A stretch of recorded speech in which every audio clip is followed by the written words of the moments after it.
Good morning, everybody.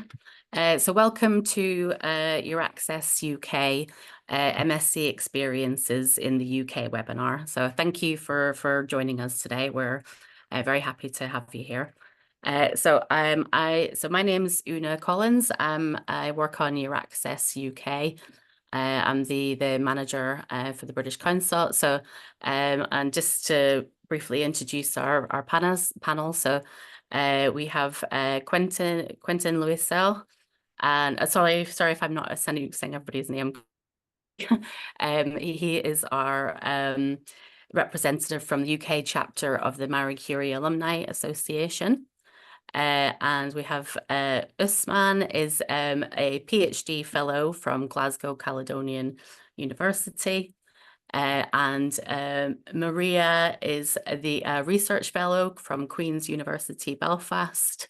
Andrea Rent is from she's at the University of Bern, and she's going to be speaking about her time in the UK at University of Oxford and also University of Glasgow. And then slightly later, we're going to have Venera Tajumek from University of Liverpool will be joining us on the panel also. So I'm just going to give a really short presentation on EURAXESS as it relates to Marie Sklodowska-Curie Actions. So bear with me for just a second.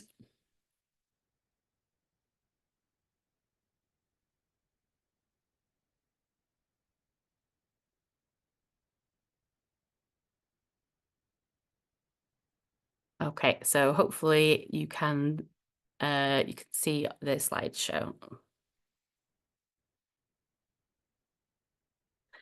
Okay, so EURAXESS UK is part of the wider EURAXESS network. Sorry. Sorry. I think that's auto forward. Okay, so EURAXESS UK is part of the wider EURAXESS network. This was established by the European Commission 20 years ago to help support researchers' mobility between countries for their career, and also to give career development advice and information. The British Council represents EURAXESS for the UK, so we're funded by the Department for Science, Innovation and Technology, and all EURAXESS services are free to access. So that's the case for organisations, and it's certainly the case for researchers. So yeah, nothing will cost you anything from EURAXESS. Just as an overview,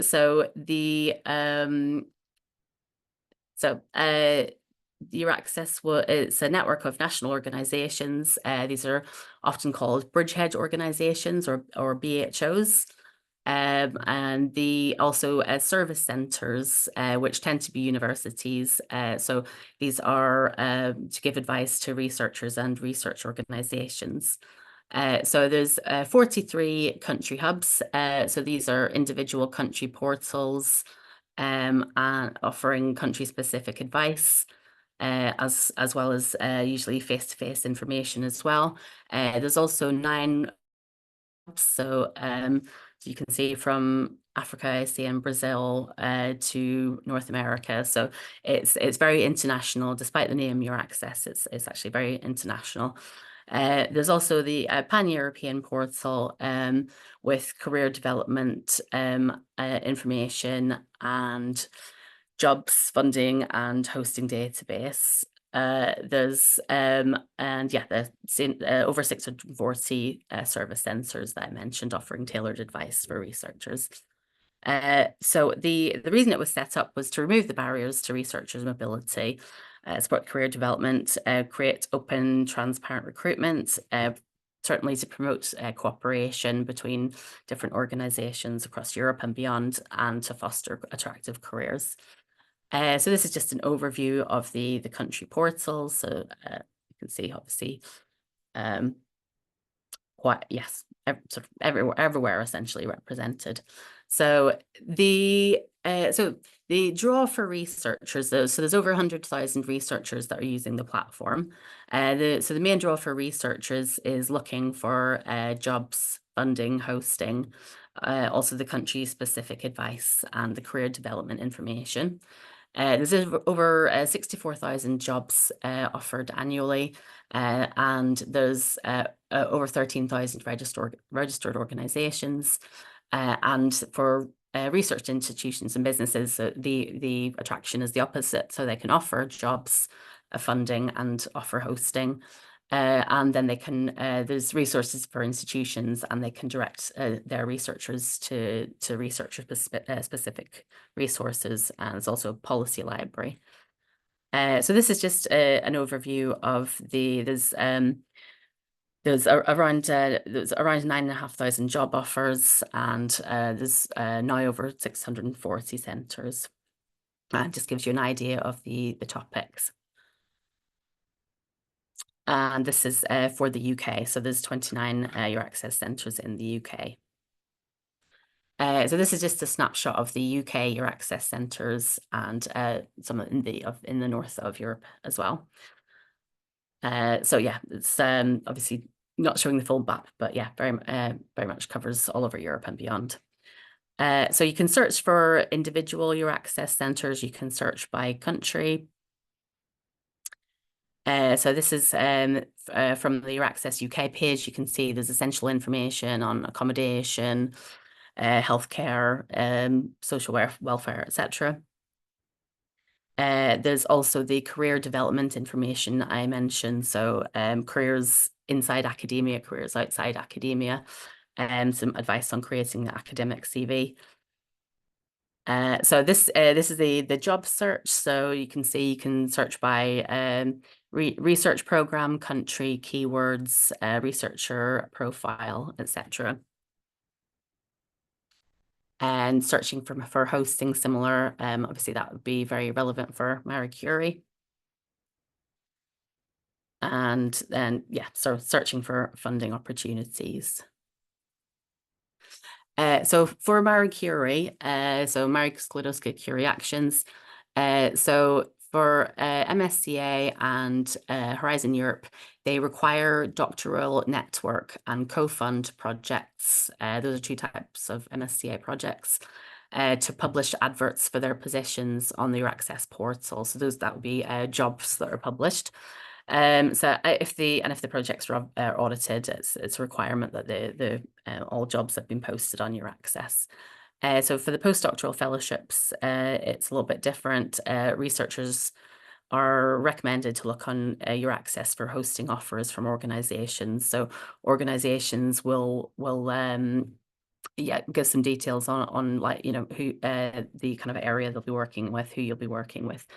So it's worth having a look on the portal to see if there's any kind of offers from organizations, and then you'll jointly develop an application. But Quentin will talk a little bit more about the EURAXESS opportunities, sorry, the MSCA opportunities. So you can either register on either the EURAXESS UK portal or the main EURAXESS network portal. And so you can register an account, and then you will once you've got an account, you can register your research profile, so you'll be visible to people, to recruiters that are on EURAXESS, and yeah, you can just promote yourself on that. And yeah, if you have any technical issues, that's the support team.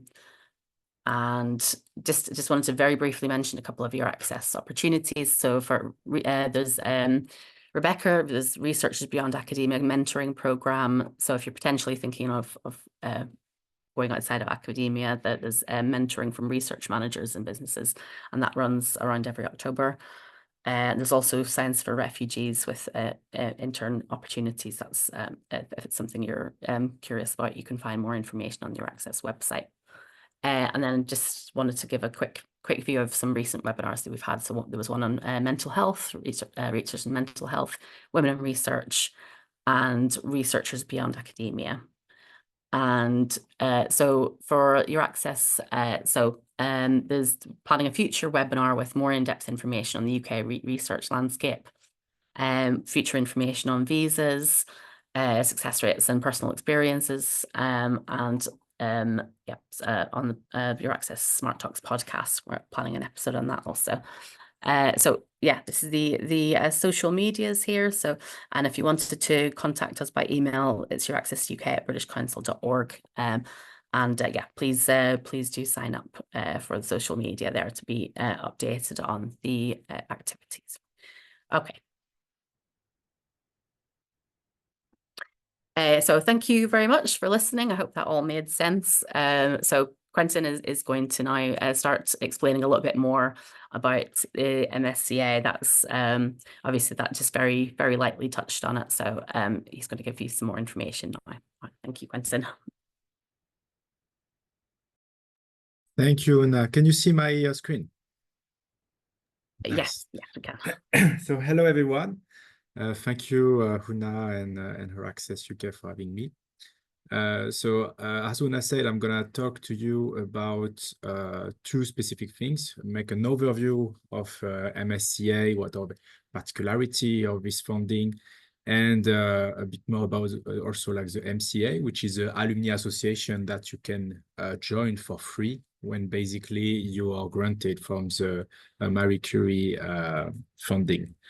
And I will share my experience for both, basically, because I'm still under MSCA grant for like a few months. So I will be happy to share how I find it and my experience in UK with it. So before starting, I would like to thank Maria Magdalena because we made a slide together and I'm using it. So she's not here today, but I would like to acknowledge her for that because it's great. So let's get started. So I'm going.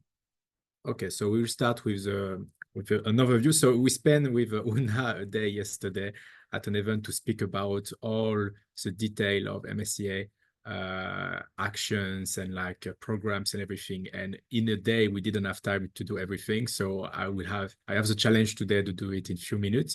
So I will avoid to put too many numbers and try really to give you the spirit because it's a particular program. It's a great one, but with some particularity.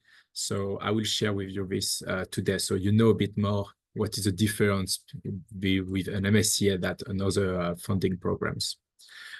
So briefly, this is basically MSCA like the Horizon. It's part of the Horizon Europe funding different programs. It's like the flagship for research and training and career development initiative. So it's managed by the European Research Executive Agency. And the idea is to fund doctoral education and postdoctoral training to improve European research and innovation capability. So there is a huge emphasis on basically how to make the next generation of the best researcher and to basically support Europe research ambitions. And there's a huge budget for that. Like we have 6.6 billion for the upcoming period, which is already ongoing. And so there is some particular philosophy behind, like the idea is really to emphasize on like 3 points with some core principles. The first is really like research excellence and innovation. So it's really being able to boost knowledge transfer between like different industry, but also small company, research academia, also share with the publics. So we ask you to be very polyvalent, and it's very rewarding to all that. There's a huge emphasis on the career development to really get transversal skills. They are well aware that actually not all doctoral fellows will end in academia, but might also move to industry. So really developing this ability to join industry and work on either policy makings. And also there is a lot of training and international collaboration. So it's really about making it international and basically excellent. And you can see that in the core principles. So there is like really excellence in recruitment and working conditions. You have a very good salary. You have allowance to be able to train. You are supported with network. But in exchange also, you have some like requirements. So for example, you have to move from possibly the country you are living now to another country. And for that, you get an allowance to support you, but there is some like requirement like this, like you need to follow. It's also an exigence, in my opinion. Like when I tell people like, oh, I'm doing that, I'm doing this for my PhD, they're like, oh, that's surprising. That's actually more than usual, you know. So it's good to keep in mind. It's you get more, but you also have to do more, in my opinion.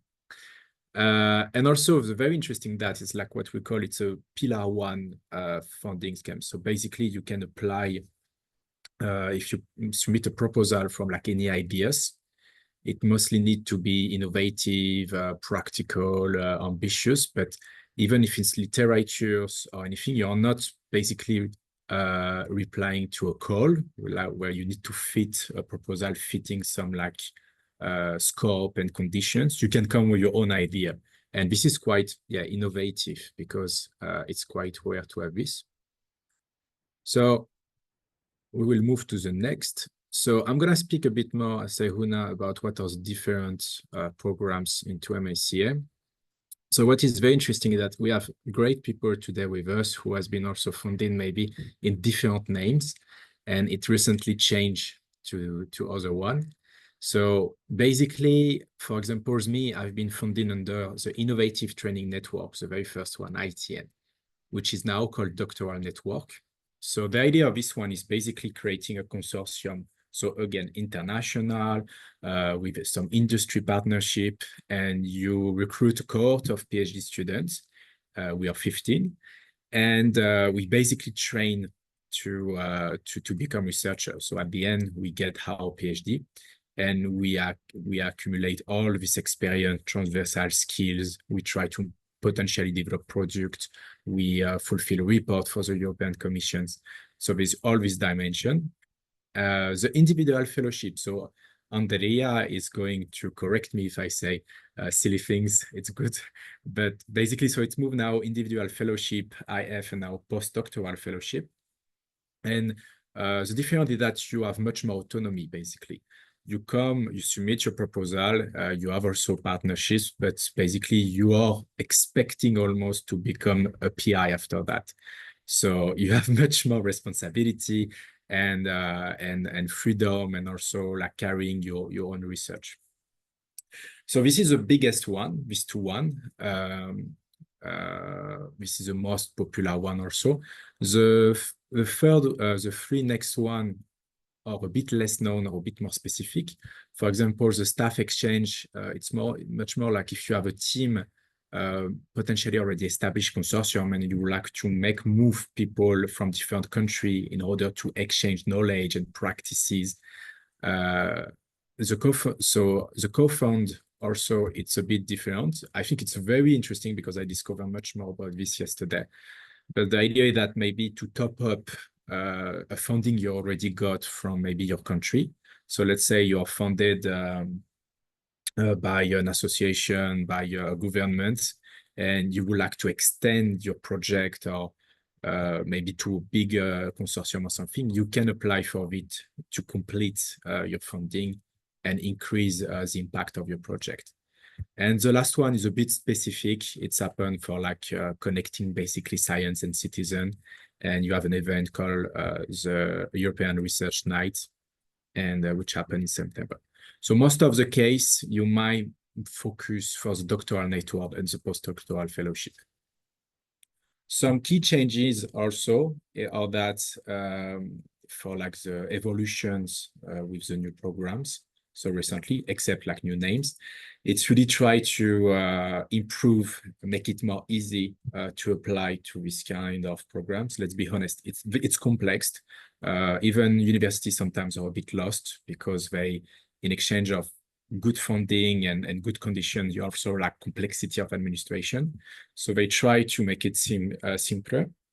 Also, really emphasize on like adequate supervision and career guidance. Is not always easy because we ask PI to being mentor and basically support career, but sometimes they are very good researcher, but not always skills in that way. So it's also try to improve this, and then focus more also on supportive green initiative under the European Green Deal. So if you don't know, science can be very, very polluting and carbonate. So there is effort to make to reduce it if we want to basically support how fight against climate change and everything. So there is a lot of information about this, and to be honest, it's really to give you a taste, maybe also like in your academic path for doctoral fellow to postdoctoral fellow and move on. You can find a lot of good information on EURAXESS. There is also like a UKRI who can definitely support you, and just also start on the European Commission website, and then you can find plenty of numbers, but also very practical like guidelines, and then go deeper if you think it's relevant for you. So I'm gonna move now on my own experience. So a bit quickly, but like my experience of MSCA is very positive, if I have to summarize very fast. But when I was looking for a PhD, I thought that I needed like basically 3 different pillars in order to be successful in a way, or at least survive.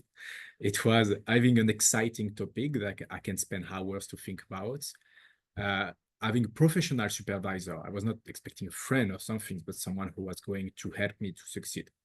And just being paid, basically, because at the end of the day, if you're worrying about paying your rent or eating, you're not gonna work well. So when I was looking for this, I found my offer where I am now on EURAXESS. So thank you. It's very, very useful because it can be a jungle with all different offers. So what I did that the consortium, the doctoral network, basically published all the PhD positions, and I just applied like a normal job. So it was matching a topic that I was liking, it was paid, and then like any PhD student, you need to assess your supervisor also a bit before. I think it's very good to do this for any PhD positions. And then I just move on. That was my first time in UK. I never put in Scotland or so. I discovered UK. It's a great place for researching, in my opinion. They have a strong culture of this. Might be a bit biased because let's be honest, MSCA is a very positive, excellent programs. So I am a bit lucky, like let's be honest. But yeah, UK, it's a great place, I think, to research, and you can find easily collaborations, and there's good infrastructures. So I'm very happy that I'm here to study. My feeling of MSCA that the European Commission really try to basically remove all the issue you can find when you do a PhD. They say, okay, to ensure you're the best, you need to move, you need to collaborate, you need to have industry experience, you need to be paid properly in order to not worry about this. So it's very good. It's very prestigious also, like when you call someone and you say you are doing an MSCA, they know what it is. And it's positive, it helps you for like further career evolutions. And also you're already organizing a consortium. So even without knowing it, you build a network. And this is something I didn't have in the different pillar, that network is important. I was not aware at the beginning, but it is. So yeah, so this is my consortium health cascade. So this is my positive experience of MSCA. I'm gonna move, I hope I'm good on time. Please, if I'm too late, please shout in the microphone.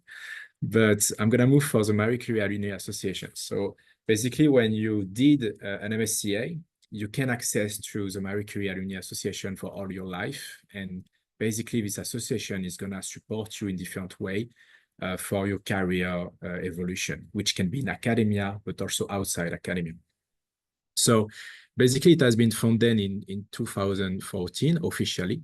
And today it has more than 22,000 members across the world. So it's free, and it's funded now. Recently, it was run by volunteer, but now we are funded by the European Commission, and we can also like have an operational team helping us.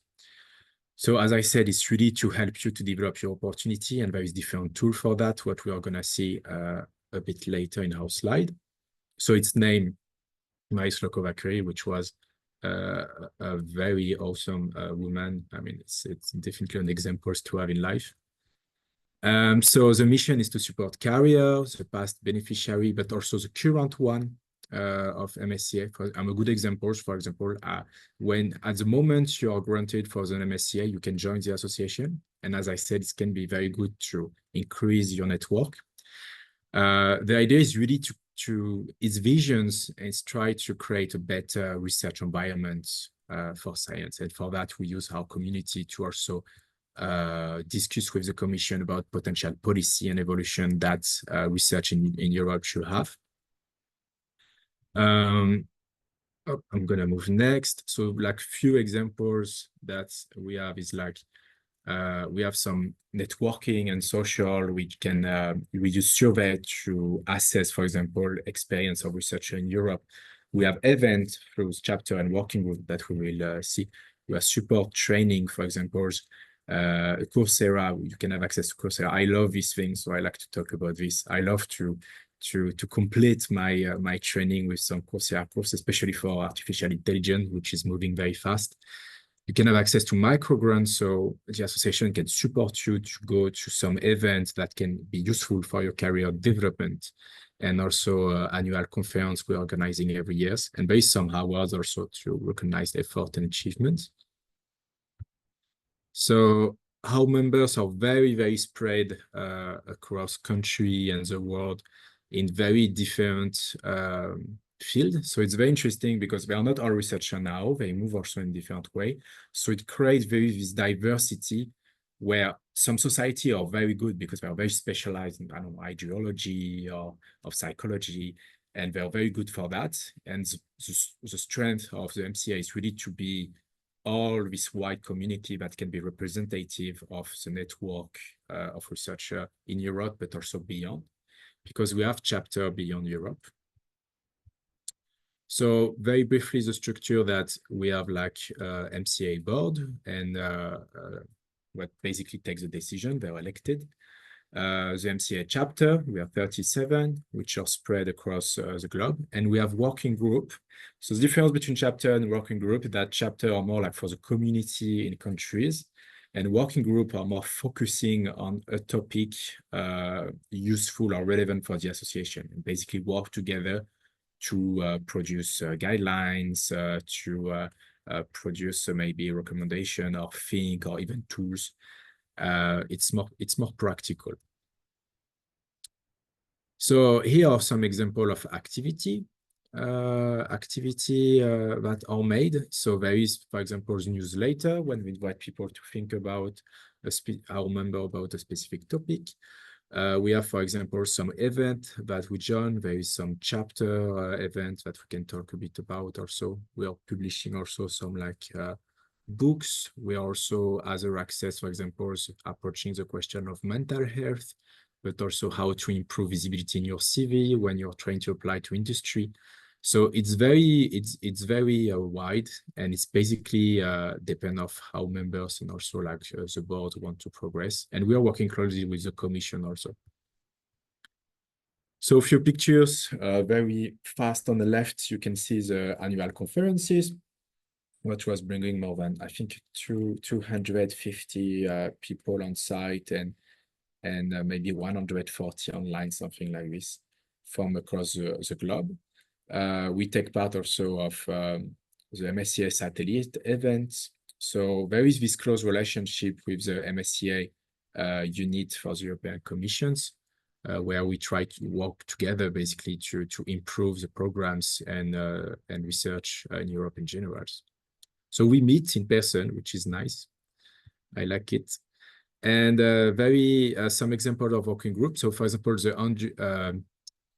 the Indian chapters, Caribbean chapters, where they made, for example, a conference with 77 on-site participants. So it's an example of a successful, can you see? Sorry, I have someone knocking on my door. And the working group research management, which is basically a working group working of how to improve research management. So it's basically a research manager coming together and say, okay, we are facing this issue, how we solve it. It's very practical and very successful. So this is two examples of type of working group and chapter we have. We are also innovating. So for example, we have a general interest group, which is a step before creating a working group for sustainability in research, and they work about how to reduce the impact of research. Our recent one, what has been open, which is about artificial intelligence in research. You may know like generative AI is spreading in the practices of research, and it's raising questions about ethics and how it can be actually useful. So this is also basically how the brains of the associations think to improve science. So now very quickly, the United Kingdom chapter. So we are a chapter. We are like, and I am the chair of the chapter. So we are basically the ground level of the association in the country. And so our work is really to organize and encourage activity of the community in UK. So we do like networking, we can organize the activity that are relevant for the member. We support the MCA missions, we interact with external stakeholders, we'll see an examples. We organize events, and we can also participate in funding proposal. So the goal for the year is basically reaching members that are not aware we're existing to join, and engaging our current member to take part to activity and benefit from all the benefits of the association. We are the biggest chapter of the association with 774 members. Still yet, I think we are battling Germany, if I remember. They are doing well. And we have also some chapters friends, which is a particular situation for guarantee funding. But if you apply now, you might not be concerned about this.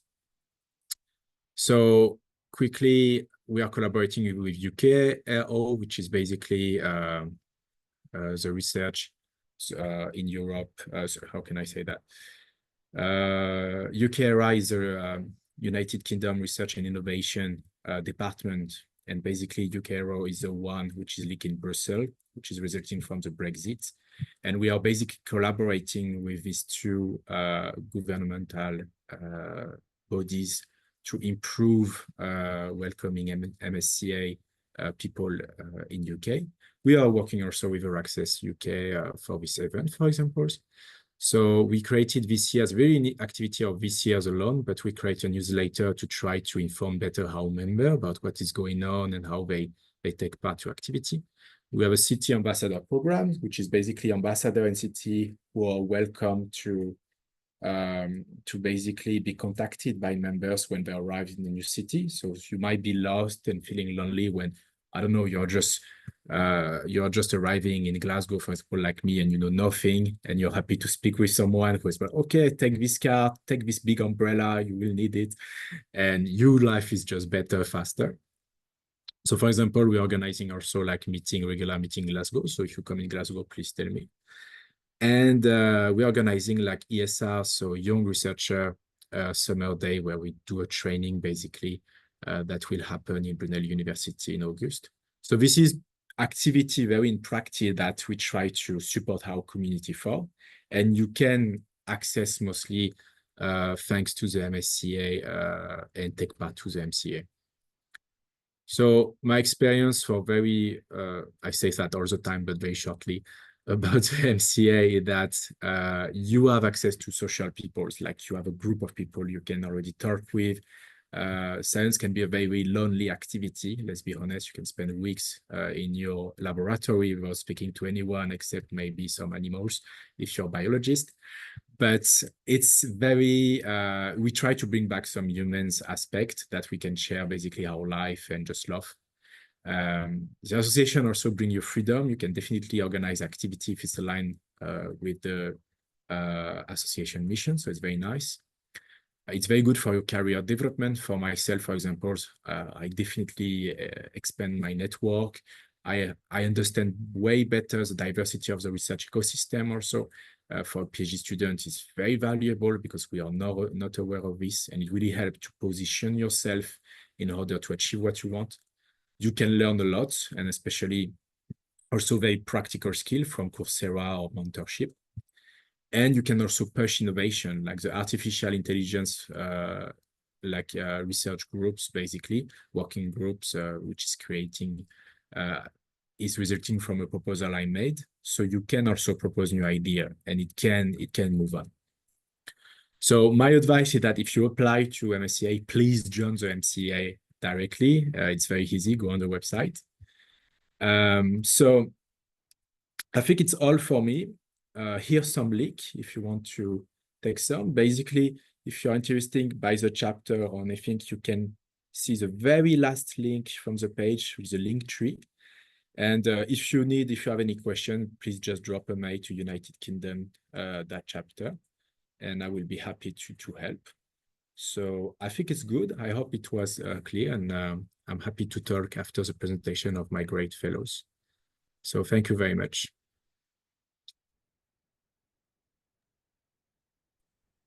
Quentin, thank you for your presentation, and that was very helpful. So we'll be moving on to Usman from Glasgow Caledonian University now. And so he's thank you, Usman, if you're ready, you can just put your camera on.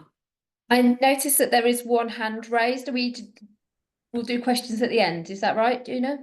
Yes, questions and answers at the end. So your yes. raised hand is noted, and we'll come back to you at the end.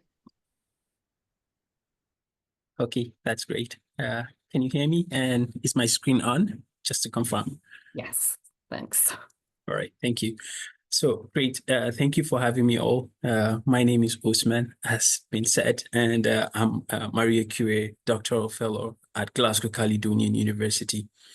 And in the next few minutes, I'll be talking to you based on my first-hand experience of how I started and what it feels to be part of this amazing network. And yeah, I'll be happy to take questions during the question and answer session if you have any. So before I tell you what I feel about my experience, just a snippet of where I came from and how I kind of transitioned into MSCA. So starting off very long ago in 2007, I completed my bachelor's program, and I was looking forward to work in a clinical environment. But then having to work in the clinical environment opened up a very big horizon for me on the difficulties which technology could really help to solve. So that kind of triggered me to move into research. And I moved to Belgium, where I studied a master's degree in advanced physiotherapy, and I specialize in cardiorespiratory. But there also, I moved a lot. I think I studied across almost all the 5 top Flemish universities there, trying to really enhance my skills. And then after the physiotherapy program, I did another master's in public health. And now the question, why the shift? And the reason here is because I am more of the population person. So I kind of want to solve problems at a population level, trying to see I do things for the common good, not just specializing in just one area.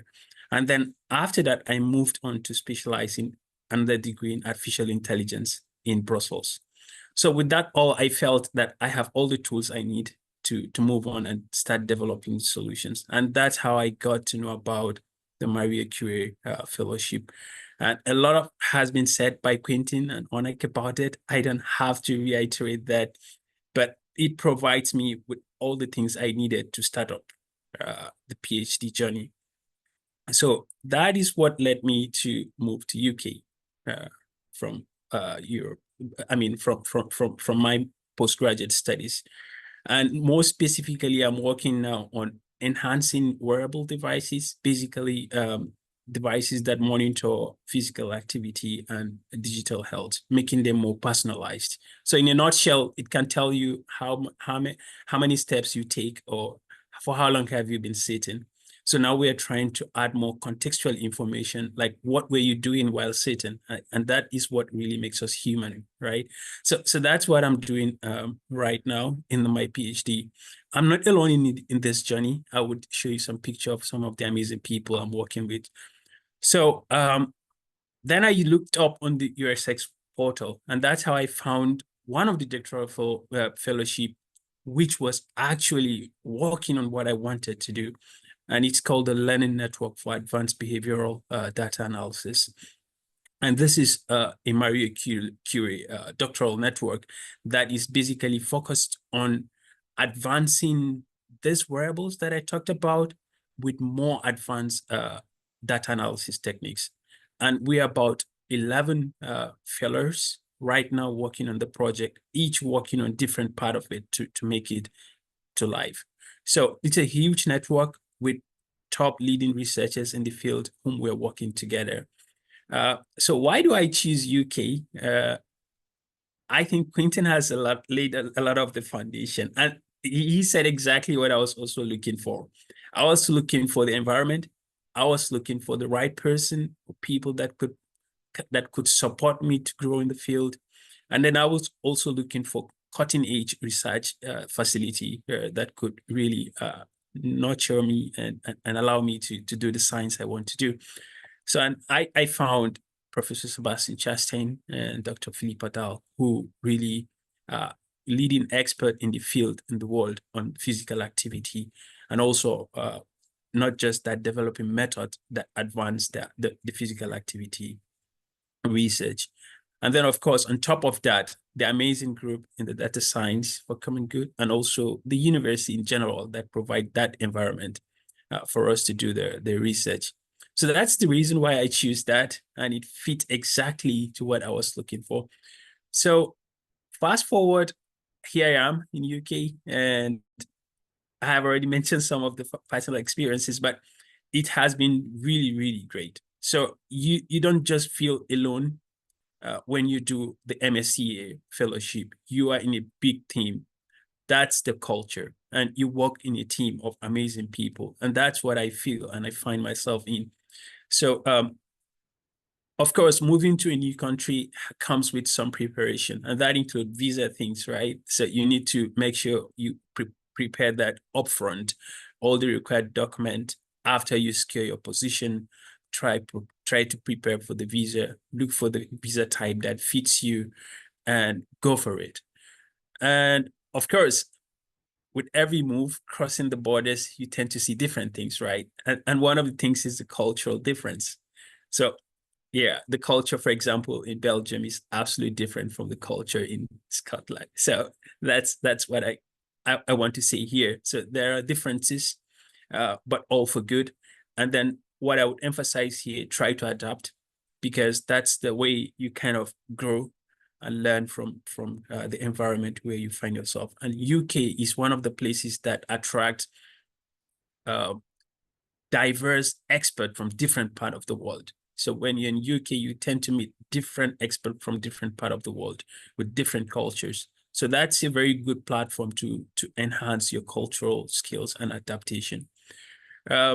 So after adapting to that, of course, the working environment is very important. So I don't think I have to emphasize on this, that the research culture over here, it's world class, and it kind of supports you, whatever kind of idea you have that you want to pursue in science, and it promotes work-life balance. So it's not all about working, but work-life balance. So you have time for everything, and that kind of give you the good mental health to do the innovative science you have in mind. And that's what I have. So on top of that, there is a lot of networking opportunities. You tend to meet people through webinars, through seminars, through symposiums, workshops, conferences. And that has been very, very positive for me. I kind of find that very encouraging to grow in the field, which I'm pursuing. So I'll encourage you, for anyone who happens to be part of the MSCA fellowship, to take advantage of that and grow yourself. So things I wish I knew before I come, of course, no condition is, no one is perfect. So I would have tried to prepare my housing beforehand. UK, it's a very student-friendly environment. So there is a lot of students here. So housing is one of the things you would like to kind of prepare beforehand. And then also the weather. I don't know, but it rains a lot in Scotland. So make sure you have good umbrellas and raincoat before you come. So lastly, some tips for anyone wishing to apply for the MSCA. I think what is very important is that if you look at what I said and what Quentin said, is aligning the MSCA with your goals. So trying to see and finding the MSCA network that really fits and works in the area that interests you most. I think that's the first step that will make you succeed in MSCA. And then second thing is that check the eligibility criteria. There are mobility eligibility criteria. For example, how long have you spent in a certain country, and then the country you're trying to move on to. And then some nitty-gritties when applying. First is the motivational letter. No matter how good you are, you have to find a way of putting it in written so as to demonstrate that you are a strong candidate for it and you stand out from the other applications, because it's a very competitive fellowship. Hundreds of people might apply for the same position you applied. So you have to tailor your motivational letter to stand out. And then a CV that is comprehensive to demonstrate the skills that you have, that you can bring to the table, and you're a person worth that could be trained to do a very good science. And then strong references. I mean, this play a very key role. You need to have people that could attest to your character and your way of doing science to be able to move forward. So I will stop here, and I will stop sharing the screen. Thank you.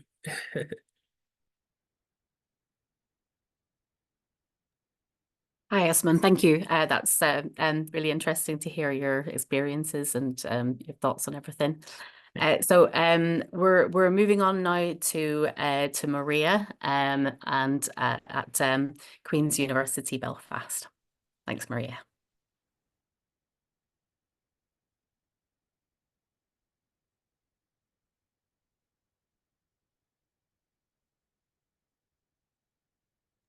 Can you see my slides? Okay. Yes, we can. Thanks. Thank you. So in my case, I work as postdoctoral fellow under a Marie Curie fellowship, which is covered by UKRI, because when I received the fellowship, UK was unfortunately not associated to Horizon Europe. So in my case, I will focus on the Marie Curie postdoctoral fellow call, and I will try to summarize my experience and what I think it's useful to apply for this fellowship. Before going into the main goal of my presentation, I will just introduce a little bit my experience before coming here to Queen's University Belfast as Marie Curie Fellow. I studied electrical engineering in a university in Spain. And also I did there my master's degree. And during my bachelor's and master's, I also did some terms in Stanford University in California. After finishing the master's, I did an internship in a company called Microwave Vision Group in Italy, and also at the German Aerospace Center. And after that, I decided to pursue a scientific career, and I started my PhD also in Spain. During the PhD, I also moved a little bit. So I did a short visiting research at the Northeastern University in Boston, and at the Netherlands Organization for Applied Scientific Research. After finishing the PhD, I continue doing a first postdoc in Spain. And then I decided I wanted to move to another country. And I thought that, well, in the United Kingdom, there are several opportunities that you can apply, and also world-leading institutions. So among different options that I will explain later, I came here to UK.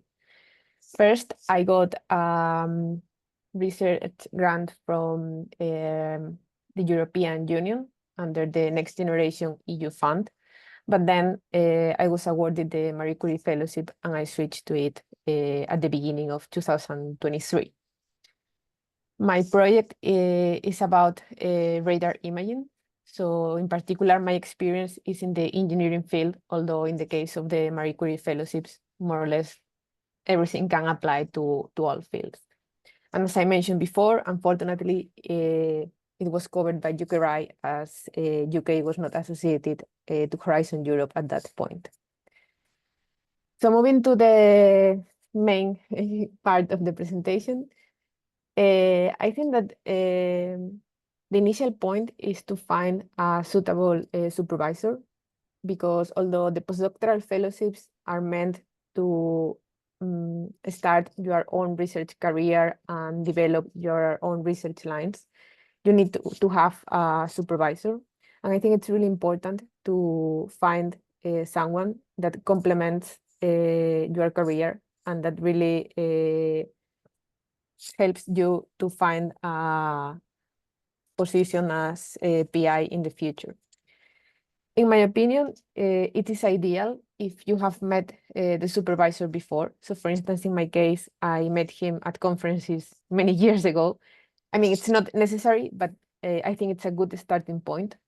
And definitely, at least, you should be very, very familiar with their work, because you need to be sure that there are strong synergies between their work and the work you have done or you want to do, because you need to convince that you are the right person and he or she is the right supervisor. If for any reason you don't have a clear person in mind, a supervisor, there are other options you can try in order to find a supervisor or a host institution. Some researchers interested in supervising Marie Curie fellows post this kind of information in LinkedIn. And also there are expressions of interest from institutions in EURAXESS web, as it was mentioned before, I think, and also in some university web pages. That's not very, very common, but for instance, here at Queen's, there are expressions of interest from professors working in the arts and humanities and social sciences faculty.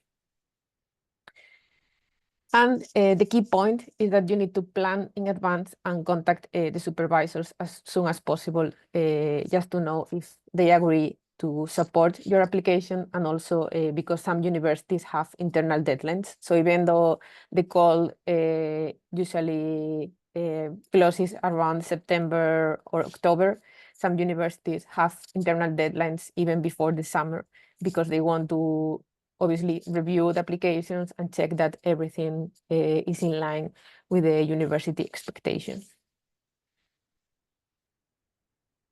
If you need to decide, for instance, between different universities or different supervisors, or you have different options in mind, I think there are other things that you need or you should check as well. First, I think it's good to check for the available support and guidance to prepare the application. So many universities provide feedback about the proposals, and this is essential because they are really, really familiar with how the proposal should be written, what must be included, what kind of language you need to use in this kind of proposals. So it's really, really valuable. It's also worth to check the research strengths of the institution, such as the position in rankings. I think that the decision of where to go should be based on finding an appropriate supervisor and a good topic, rather than a really well-known university. But of course, you cannot go, let's say, to the worst place you can imagine, because you need to be in a good position to progress in your career. And also, in case you need to do some kind of experimental work, it's also worth to check the research facilities that the university has in relation to your work.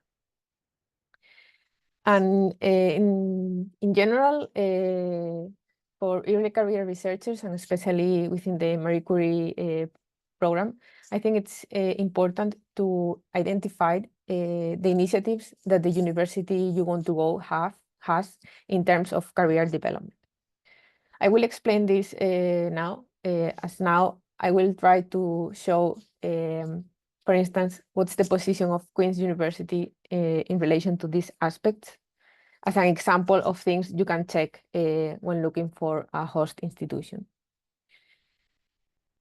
In the case of the support to prepare the application, most universities, as I mentioned before, have a team dedicated to European funding. And in my case, at Queen's, the support they provided was brilliant. I mean, they reviewed the application, they provided detailed feedback. Actually, they reviewed it several times. And I can honestly say that their help was crucial.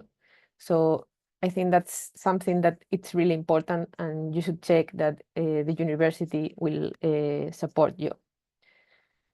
In terms of research strengths, Queen's is well positioned in ranks, and it also has, in my field, really good facilities that help me to develop my project. And also, as a little bit maybe different, there's a strong commitment with the career development of early career researchers. So for instance, there's a postdoctoral development center which support postdocs in terms of development, the career. They represent them at different meetings and try to, let's say, find or get better opportunities for them. I mean, it's an amazing support. And also in the case of having a fellowship, such as the Marie Curie Fellowship, but also ERC, Royal Academy of Engineering, and so on, within Queen's, there's an initiative called the Fellowship Academy, which is meant to support holders of prestigious fellowships to further improve in their careers. And moving to the topic of why UK and my experience in moving to UK, I think that, well, we all know that in UK there are a lot of world-leading research institutes, and it's also a multicultural environment, which definitely helps to build connections. There are, as I mentioned before, a wide range of funding opportunities for early career researchers. So you can apply for different grants to carry out your own research project, such as the Royal Academy of Engineering, which I think it's up to 5 years after the PhD. And there are a lot of opportunities besides the Marie Curie Fellowship, which of course I think it's a very good opportunity, and I'm really glad to have it. And also there's a strong support and feedback for the applications in general, I would say. And this is really important because if you don't have enough experience, then it's really valuable to know how you should approach this kind of calls. And moving to the practicalities, the Marie Curie Fellowship enables to apply to the Global Talent Visa under the fast-track fellowship route. As an advice, contact the international office of the university you're going to go to as soon as possible. Some institutions offer help, or they manage accommodation for staff, which is really useful when you move to another country, as it was mentioned before. And attend all induction sessions, all opportunities you have to meet other fellows and to find further opportunities. And just to finish, some quick tips about preparing the proposal. First is that, of course, you need to check all documents related to the call, including the application and evaluation forms, the guide for applicants, and also many universities and institutions offer information or webinars related to the calls. And that's really good because they allow you to gain a deep insight into how these kind of calls work. In the case of the Marie Curie Postdoctoral Fellowship, there are 2 major parts. Part B1, which is 10 pages, and it's divided in excellence, impact, and implementation. And well, the score is 50%, 30, and 20 for each part. In my case, I follow a number of pages more or less proportional to the score of each part. So 5.5 pages for excellence and 2.25 for both impact and implementation. Excellence focuses obviously on the quality of the research project, but also on the supervision and the career development. And as I mentioned before, it's really important to demonstrate the synergies between your work, the work of the supervisor, the institution, the career you want to follow, etc. Impact is also evaluated at many levels. It's not only how many papers you're going to publish or where you're going to publish them. It's also about your career, what you're going to do next, the impact of your research in the society and in the economy, and also in the scientific ecosystem. So you need to look at the big picture. It's not just science or numbers or experiments. It's how what you are doing is going to impact the world around you and your career.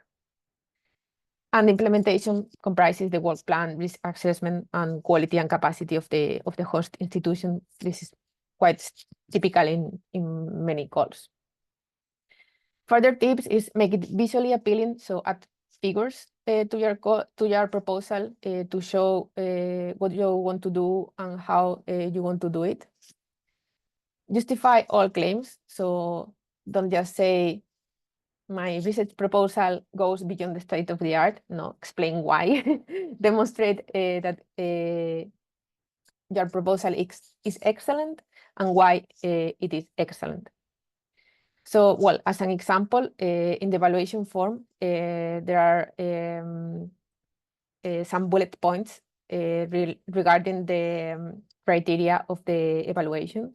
So try to pay a lot of attention to these points and fill information related to all these criteria, because they are going to check that you have included information about everything. So for instance, in the case of the postdoctoral fellowship and other fellowships, you need to include expected scientific, societal, and economic impacts. So try to cover all kinds of impacts and justify how your research is going to really have an impact in these fields.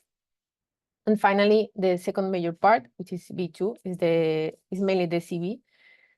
And in this case, I would suggest to include a narrative summary of your CV and some further information about selected publications. So not only like list the merits, but explain in somehow like storytelling how you are evolved. And this leads me to the end of the presentation. I spent it a little bit more time than expected, sorry. Thank you for your attention. Thanks, Maria. And yeah, it's interesting to be reminded, like you said, of the bigger picture. So next we have Andrea Wendt at the University of Bern, and she's going to be speaking a bit about her time in the UK. Thanks, Andrea. Can you see my full slide and hear me? Yes, we can. Thank you. Right. So I'm going to be millennial here a little bit and already tell everybody that is thinking about applying for postdoctoral fellowships that one of the things that helped me the most was to have a template. And if you look on Facebook, there are multiple groups that actually help people giving tips and asking questions, and sort of a forum that you can actually ask people with lots of people with experience that come from everywhere and went to everywhere, and you actually have documents there that you can inspire yourself to how do these proposals look like. And there's multiple webinars. Just go on YouTube and actually be proactive and look for these things so that you can familiarize yourself with what's to come if you really are thinking about this. So as Usman did, I also want to give a bit of a overview on where I come from and what my background is. So I come from Portugal. This is a country, a European country. So for those that don't know, right next to Spain. And I studied chemistry and biochemistry. And then I did my master's still in Portugal, in Lisbon, just across the bridge, on biomedical sciences. So finally there, I had the opportunity to study my favorite parasites, which is the Leishmania. And it's favorite because it's a love-hate relationship, because it killed all my dogs. In Portugal, is a huge veterinarian problem, canine leishmaniasis. And I was really drawn into it and wanted to study more. So this comes from childhood, really. From my 6 years old was my first dog. dying from this disease. So it's really, I'm obsessed. Although I was obsessed, I ended up studying a different parasite during my PhD, which actually, let me go back here. So one of my teachers during my master's just had founded or got this grant for the ITN, now doctoral networks. And I remember being in one of these seminars that I was really not in the mood to go, but in the end of the seminar, he actually shared this opportunity of about 10 postdoctoral fellowships related to this particular ITN. And this was my way in. I actually went to talk to him, asked, what is this about? How can I apply for this? I'm finishing my master's. And that's how I got in. So if you're thinking about not attending that seminar, you might be surprised that actually it might become the door in your next opportunity. So that's when I joined this, at the time, ITN, Initial Training Network, and wanted to do my PhD on actually Leishmania. I moved out of my country to study this parasite, but 2 months in reading all of the literature and getting ready to do the experiments, there was a circumstantial, out of my control, changes in the institute and in the partners that were involved in the ITN, and I actually switched to Toxoplasma parasites, which is this lovely bananas you see here. And actually, this was great because it gave me a lot of overview on this field of parasitology, and I actually learned tools that were much nicer and gave me the opportunity to maybe go back to Leishmania. So I learned how to use molecular scissors called CRISPR-Cas9, which basically allow me to copy and paste genes into any eukaryotic organism. So it's not the focus of your PhD, the tools that you gain. And when I say tools, not just experimental tools, but all of the soft skills on how to negotiate and be resilient and all of these things you gain during your PhD. And I gained those. And with those, I literally went on PubMed about a year before I finished my PhD.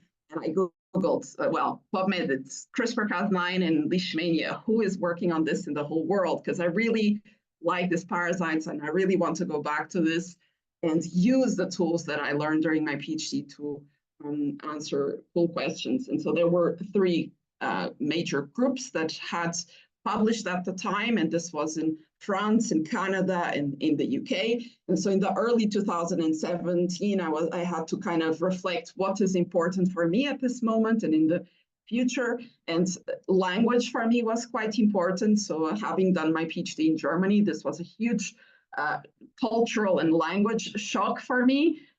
There's a tendency to be a bit isolated when you don't speak the language, or you do, but maybe you don't do so well.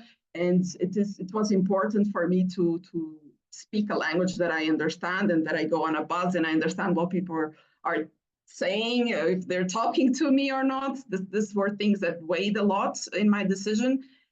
Also the distance to my family. I'm a family person, so I would like to be able to be a short flight away from them. And of course, pioneering research. So one thing I read during my PhD from a glycobiology professor was that there is something magical about doing something that nobody has done before. So of course, I am particularly passionate about doing things that haven't been done before. And so pioneering research was something that also weighed on my scale. And so I ended up, of course, choosing the United Kingdom, and that's where I went for, and that's why I'm talking here today. So in May 2017, so this was a bit less than a year before my defense, I actually emailed my potential supervisor that I just found on PubMed. I never saw this person before. But I didn't just send a cold email saying, hey, can I do a PhD with you? I actually sent a full, well-tailored CV, up-to-date CV with 2 references. That was my current PhD supervisor and also my former master's and bachelor's mentor. And I specifically told them why I wanted to work with them. This is really important because all of these PIs, they get hundreds of emails, if not every day, at least every week, with people that want to work with them, especially if they do cutting edge science. So you really want to say why you work for them, what is it interesting about them, and this is valid for any stage. Why do you want to work with them? and what is it so special about you that you bring to the lab? Because working for someone is not just getting things from them, is also giving back. So I really tailored my message to why I wanted to work with them. And I work on a neglected tropical disease. This is a disease that doesn't really get a lot of funding. So I immediately put forward the offer or the openness to apply for fellowships if a position was not available. So I didn't just went all in and say, and ask. I actually say, I know there might not be a position available, so I'm looking forward to write a proposal and see whether we can get the funding. And so this, of course, gets a positive reaction. Of course, she did check the references to see if I was all that I was selling. And we spent about a month doing a bit of topic brainstorm and decide what exactly was going to be the focus of the proposal. And so we applied shortly after to the EMBO, which is another postdoctoral fellowship, but later on I didn't get that one. But this just goes to show that you have to try to all of the things that you are eligible for, maybe not all because there's a lot of things, but choose a handful of those that you are eligible for and go for it. Because the exact same idea, just structured into a different fellowship, which was the Marie Curie, at the time, individual fellowship, now postdoctoral fellowship. I just adjusted the structure and I submitted the exact same thing and I was accepted. So this really is a reminder for you to trust your ideas and trust your topic brainstorm with your supervisor and really just go for it. And I want to highlight here a couple of things. So the fact that I just came from my first PhD made it so that I was still quite raw in terms of the maturity of developing a project for the first time. So it took me more time to decide the focus of the project. I needed that feedback from my supervisor at the time. And of course, when you need more feedback and you're learning from that supervisor, you are a little bit less independent. Even though it's an individual fellowship, you are still a little bit less independent right after your PhD. This might change later on, as I will briefly mention.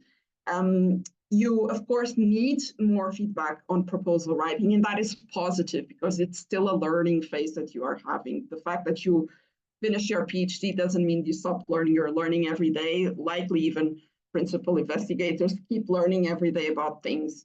And just for you to have an idea, this took me about 2 to 3 months to write the full proposal, but it is a long period. And it was mentioned earlier that you really have to take time to think about putting these proposals together and applying for different fellowships. It does take time, and you have to search what is best for you and reflect what is best for you and try different things until you get it.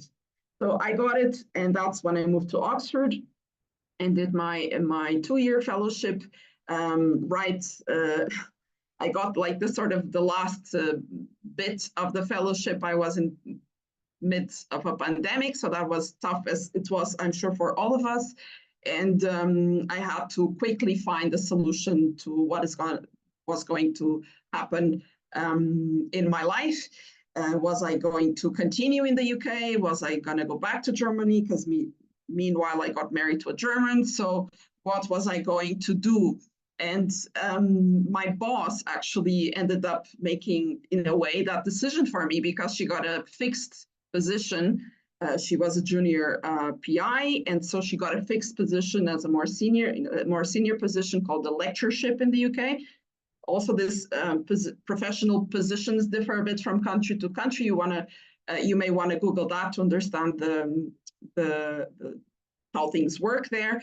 But she got a lectureship there, and I pretty much moved with her, and we wrote together she mostly wrote it. I basically produced the data, kind of being born from this fellowship, from the Marie Curie Fellowship, and fed into this other fellowship from the MRC, and allowed me to continue working for her for a few more years in Glasgow, which is actually when I met Quentin during a beer, one of these fantastic initiatives of putting everybody together and exchanging experiences. And so, of course, I was happy that I was working with Leishmania and being able to do not just research, but also lots of public engagement. But I was longing to kind of move on from this situation. So once again, my boss kind of did that move for me. She got a professorship in Switzerland and moved to Bern. And my fellowship was kind of almost over, and I really wanted to move closer to Germany. So I guess that was my way in. And so I did move as well. She got a postdoc position for me for a short period of time, but it drove me to think more actively on my next situation. And so that's when I applied for yet another Marie Curie fellowship. I've been very thankful to Marie Curie, and I don't know how I'm going to thank someone that is no longer with us, but I am very thankful for this programs from the European Commission, because they really have been shaping my career. And what I basically did was applying for a different fellowship. This global fellowship basically is similar to the postdoctoral fellowship, but it is for 3 years, where you spend 2 years in a non-European country. This, I believe, can be almost everywhere in the world. There are a few exceptions. You have to read the guidelines, and then you have a mandatory returning year to the European Union. So I'm going to spend 2 years in Basel, still in Switzerland, and then a year in Czech Republic. And so this really was, I'm happy to chat further details what I'm going to do, but I think that the time is quite short.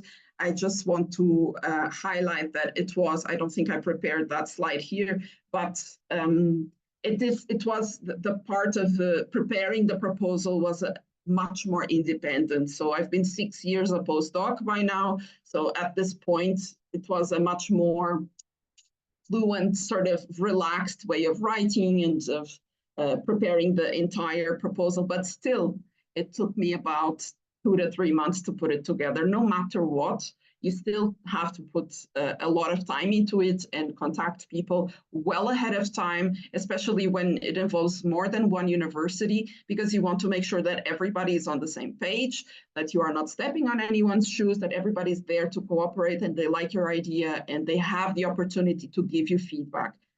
That's one thing I always am trying to do, is that I'm always trying to get my proposal ready a month before the submission deadline. Fully ready, all of the documents. I know this is very challenging, but it really is helpful if you want to get feedback. If you fully trust your capabilities of putting a proposal together, then you're good.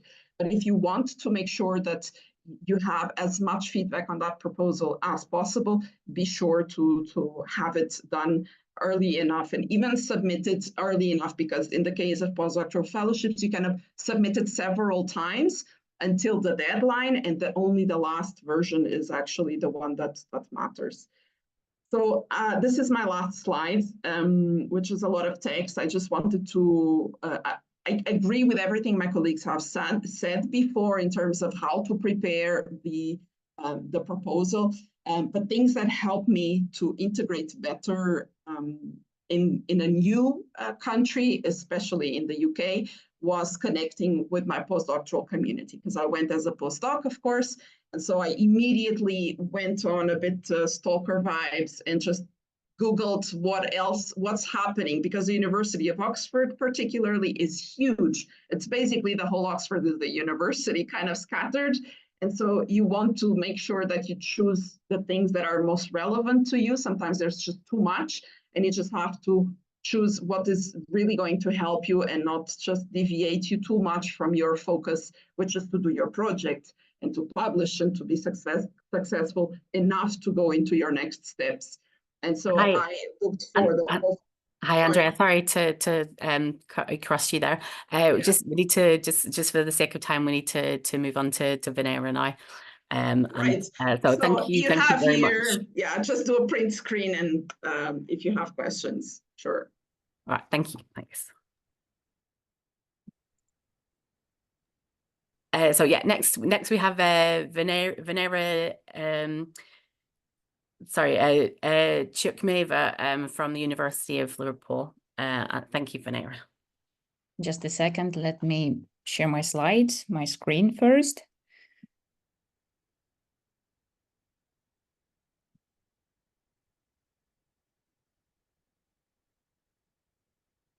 Could you please let me know whether you can see my Yeah. slides? Yes, we can. Thank you. Thank you very much for inviting me to speak here. I'm actually very excited to share my experience. And I was trying to think what to tell you. And obviously, I'm the last in the panel, and lots of people have shared some very valuable information and tips. And I thought that I possibly should tell you something else, not to repeat, even though everything what they said is very relevant. I tried to think about something else. And I would like to tell you not just how to apply and what the tips to give you for application, but if you're not quite there yet and you're a PhD student or early postdoc and you think whether you would like to apply now or a bit later, I would like to give you some tips what to think about in advance. And I would like to give you an example on my life. So they say that everyone's life is different, but learning from other experiences is wisdom.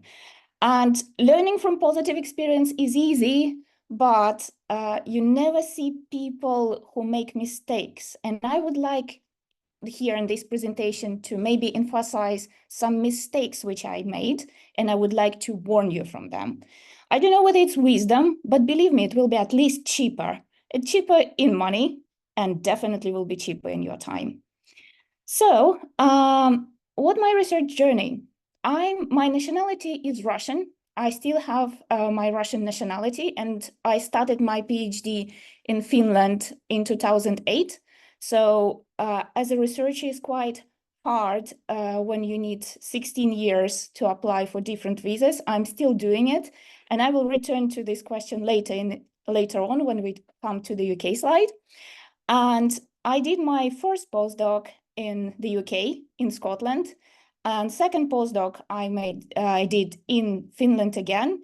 And right at the time when I thought I'm getting really used to white and blue in the flags, I decided to change the country again, and I moved to France for my third postdoc.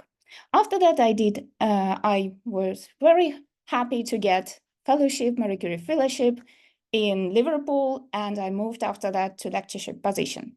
So what I would like to summarize from all this research journey? PhD in Finland was absolutely great. It was also Marie Curie network for the students, for PhD students.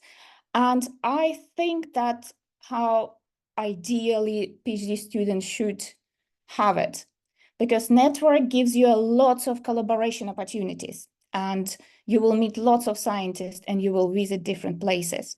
Networks will give you secondments, which you can visit different places and try whether you would like to continue research or not, or you would like to quit it and do something else. So via one of my secondments, I moved to UK for almost 3 months, and I actually have experienced the UK lifestyle before I made my decision to come here for the postdoc. So my first postdoc was at University of St. Andrews, and research was absolutely great here. I can tell you in Finland, research is good, but it's UK is something special. So if you think about research-wise, maybe really consider the UK. It also gave me, again, lots of collaboration opportunities. That's something I can't tell you how important in science, but I think you know it without me already. My downside of the first postdoc was that before coming to the first postdoc, I actually thought that, yes, I would like to do research, but I realized that I don't really know what postdoc life is, because in your PhD, you're really focused on your one project, and postdoc is something different. So if you're now a PhD student, think in advance whether you would like to continue this way and try to find out what's the postdoc different in this sense. After that, I moved back to my postdoc number 2, back in Finland. And what was great about why did I move back to Finland? I got my first small fellowship. And you think like, oh yes, so great, after first postdoc you get fellowship. But fellowships in Finland is quite different from you think about fellowship. They don't give you research money, and it's really deeply tied in you to research group. because you need all the reagents and so on. So if you, and it actually gave me quite a lot of disadvantage in future, because I moved to familiar environment, but familiar is not quite familiar because I still didn't know Finnish that well, and I couldn't fully integrate into the department. So I couldn't do teaching on the earlier classes and so on. That's what the advantage of the UK is. If you come here, you are listening this webinar, you're possibly much more fluent in English than many other languages. So that will give you additional opportunities. So I didn't have full integration, and I didn't have full independence because I moved to the same university. And because it's the same university, all the grant bodies will ask you, oh, you are not fully independent, you can't do your research without the people you have done your PhD with.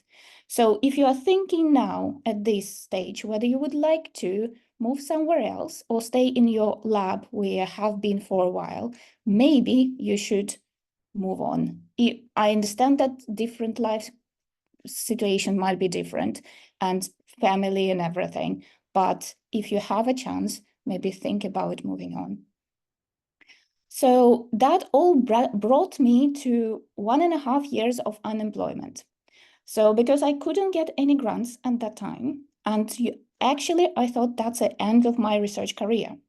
So I applied to every single grant body, and I applied to every single research position which was available, and I didn't get anything. And this time I decided maybe I really tried to stay in Finland. It's much closer to my family, and I didn't want to move away.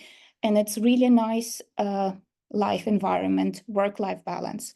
So at some point after 1.5 years, I decided that maybe it's time to move on. And I wrote Marie Curie proposal. And exactly at the same time, I started to apply abroad. And I got my next postdoc. Postdoc in France was a very interesting experience. The research was great. Again, collaborations was amazing. But you can't even imagine the load of bureaucracy and paperwork.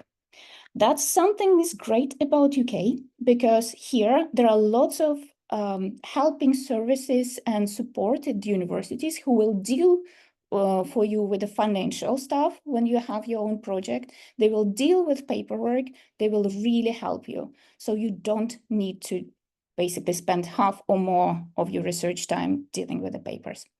And of course, if you know when you start your new project in January 2020, yeah, it might not go really well because pandemic changed it quite a lot.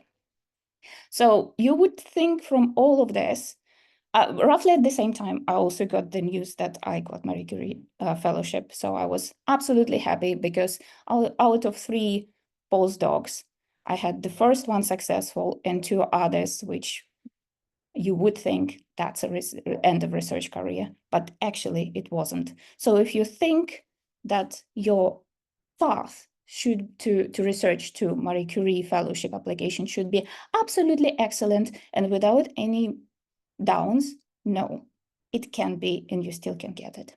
So I would like you to encourage here for that. So I moved to UK for the Marie Curie Fellowship, and I can't tell you how great science here is, and I'm really, really enjoying it. But whatever lab you're working with, whatever excellent university you're at, it won't have all the expertise in the world. So when you write your Marie Curie, you can emphasize what's important in your university, which you apply in your department, and which skills you are bringing in. So what's important here is a match. What you bring to the plate, what you get from the uni. I think people already mentioned it, but I would like to say and emphasize that once more. It will give you lots of independence on many levels, both research and also how to plan the budget, finances, getting your first students and so on. Maybe not first students, master students and maybe some other students and the grad students. So you will have much more independence comparing to the postdoc. International, UK is very international. I'm really enjoying my department. There are people from all over the world, and that's great. In some other countries, you might see more, I would say, internationality in the street, but when you come in the department, it might not be the case. So in the UK, that's absolutely great. I really love it. Paperwork. So the bureaucracy and finances will be partially dealt with the support services. University of Liverpool is absolutely great for that. I can't tell you how much time is freed for research when you push this to someone else. Network, yeah, Marie Curie will give you lots of network opportunities. I would both formal and informal, because I know I have friends who applied for Marie Curie and who got it, and I keep in contact. And why is it important? Oh, sorry, I will get back in a moment to that. So different universities at the UK value their Marie Curie fellows differently. Liverpool loves us. So if you're thinking about Liverpool, please come and apply here. And yeah, I really feel valued. Language, I already mentioned that here, most of you know English in a very good level. So it will give you opportunities to participate not only out of work life, but also in teaching, and give you some more opportunities to get deeper in the matters of the department. So what is downside here, you would think? So there is visa cost, which is very expensive, but you can get global talent visa route. Why it is so important? Visa is expensive, but universities do acknowledge it. And most of the universities in the UK, actually, when you come there and you get your visa, you need to pay for it first. They reimburse you this cost. So money-wise, you will get this money back. It gets more complicated if you come with a family and you have 3 kids and you need to apply for visas for everyone. That's more complicated. But what people don't know about global talent visa route, and not many university services know, as I found out, not my university, not my friends' universities, that you can actually extend your global visa route after 2 years on the basis that you have had your Marie Curie fellowship. And it's rather easy comparing to most of the routes of visa. It will cost you, but it's actually much, I would say, much better a way to kind of stay in the country and not to be absolutely that binded to your workplace. So I can talk about it more if someone is interested, because it's a real issue when you are a foreigner and in the country. So, and after that, I moved to my lectureship position. I don't have much to say about that, except that I really liked Liverpool and I loved my department and I really wanted to stay here. I got the impression that, so lectureship obviously is not guaranteed after your Marie Curie application, but it looks like there is a trend from universities, because some of my friends who had Marie Curie as well, they also applied and got lectureships in their university or universities nearby. So it seems like very plausible and very nice. And of course, be prepared that it's not your one application and you will get it. Lectureship was not my first application to be successful. And about success of applications, I don't know whether I need to tell you how to write Marie Curie fellowship, because you got lots of advice from other people now. I can just say that you can have your own independent idea. You really need to find a good match.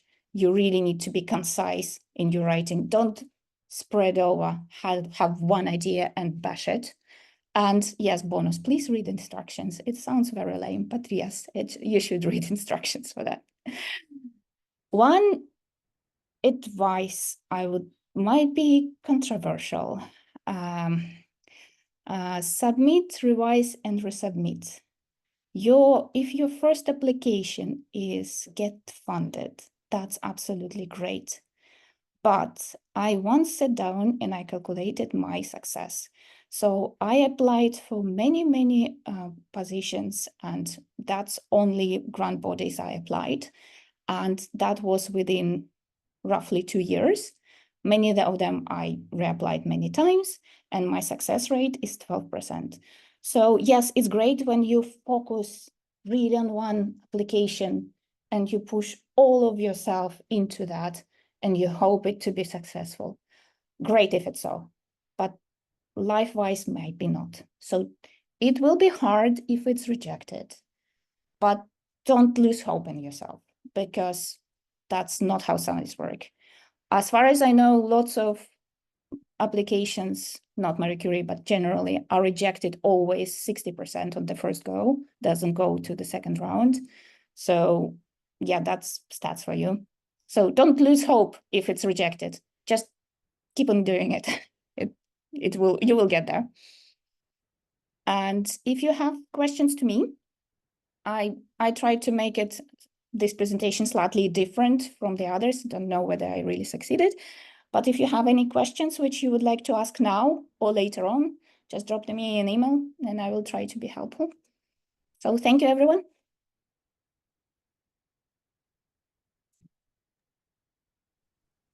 Thank you, Venera. Thank you. That was yeah, very interesting to hear about your transitioning to being a lecturer here in the UK.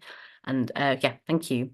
So I think we might have slightly run out of time. I'm afraid, for questions. So I don't see any questions currently in the Q&A, and also, so I think if you've got any questions, I'm just gonna post this sort of detailed application advice from Marie Curie Association in the first link there. And if you have any other questions, that's the EURAXESS UK email.